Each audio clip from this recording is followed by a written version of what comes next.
Thanks to Prime Minister Andrew Holness for pointing out the truth about the People's National Party (PNP) lies and hypocrisy. If you ask Jamaicans to name the one thing preventing the country from actualizing its potential, the answer you are most likely to receive is corruption.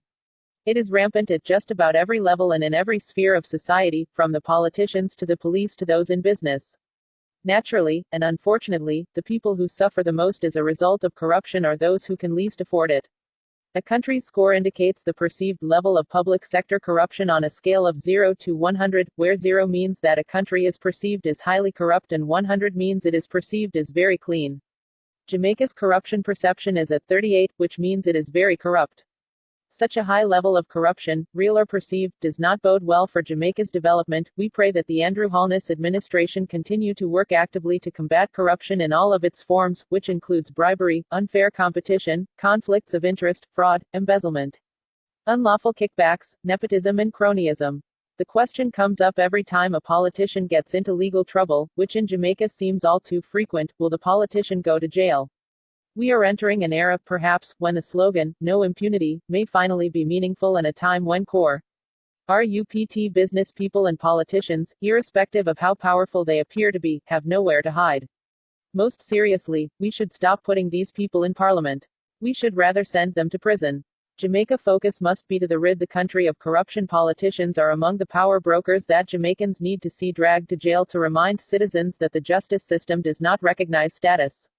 Can our senator, MPs and ministers use their bully pulpit to ask these questions?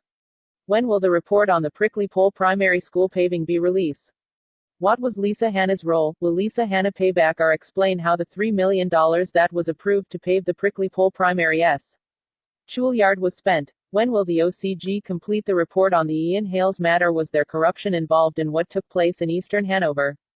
$95 million went missing from the Manchester Municipal Council. This was referred to MOCA. When will we as taxpayers hear who is responsible for these misappropriation of our tax dollar? The Housing Agency of Jamaica was referred to MOCA based on corrupted practices uncovered by the Prime Minister on taking office in 2016. What's the status on this investigation? Will those monies be paid back to the government?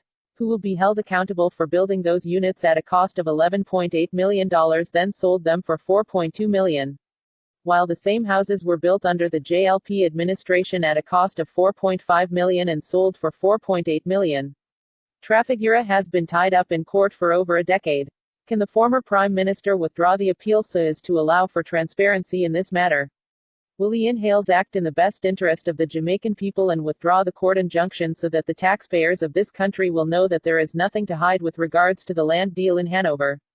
Will the current General Secretary of the PNP, Julian J. Robinson, clarifies the statement made by former General Secretary Paul Burke, where he stated that the PNP has a formal system of collecting a 3% agency fee from all investment that came in under their watch?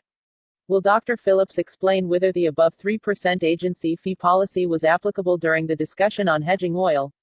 Last but by no means least, will Dr. Omar Davis and the PNP say whether or not the economic policy pursued during the 1990s was based on a political decision to bring down companies were in support of the Edward Seaga's economic policies?